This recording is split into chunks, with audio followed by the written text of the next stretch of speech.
ఓం శ్రీ మాత్రే నమః. ఇప్పుడు తెలియజేసే అంశము మాఘ శుద్ధ నవమి తిథి అనంటే మధ్వ నవమి అని అంటారు. లేదా ద్వైత వేదాంత స్థాపకుడు శ్రీ మధ్వాచార్యుల వారి ముగింపును సూచించే రోజు ఈ రోజు. ఇది మాఘమాసంలో శుక్లపక్షం 9వ అంటే నవమి రోజున జరుపుకుంటారు.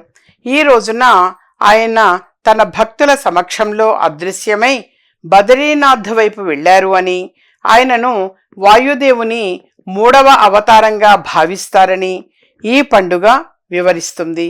ఈ రోజున ఆయనను స్మరించుకోవడం ద్వారా గురువు అనుగ్రహం లభిస్తుంది అని చెప్పేసి కూడా నమ్ముతారు.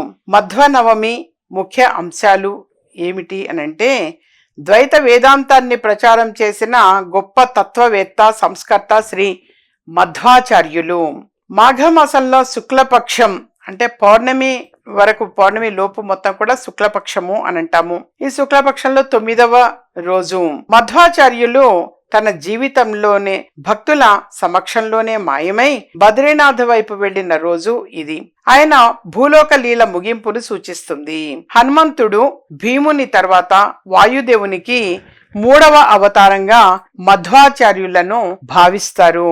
ఈ రోజున మధ్వాచార్యులను స్మరించుకోవడం, గురు పూజ చేయడం, హనుమంతుడిని శ్రీరాముడిని పూజించటం వంటివి చేస్తారు.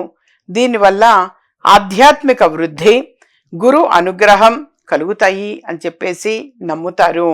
మధ్వాచార్యుల తత్వశాస్త్రం అంటే ద్వైత వేదాంతం అని ఆయన రచనలు, బోధనలు ఈ రోజున